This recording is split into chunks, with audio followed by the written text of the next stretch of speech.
எடப்பாடி பழனிசாமி பல தோல்விகளை கண்டுள்ளார் என்று சொல்லியிருக்கின்றார்.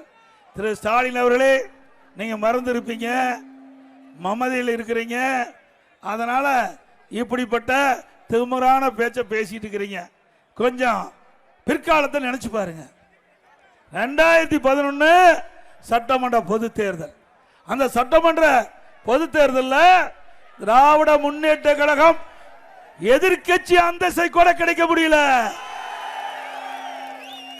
இன்றைய தினம் 2011 2021 வரை பல தேர்தல்கள் களம் கண்ட கட்சி அதிமுக கட்சி. 2011 அதிமுக ஆட்சி, 2016 அதிமுக ஆட்சி, ஆண்ட கட்சி மீண்டும் ஆட்சிக்கு வந்த சரித்திரத்தை படைத்தார் இதை புரட்சி தலைவி அம்மா அவர்கள். 234 தொகுதியிலும் கூட்டணி இல்லாம ரட்டளையில் நின்று வெற்றி பெற்று ஆட்சி அமைத்த ஒரே கட்சி அதிமுக கட்சி.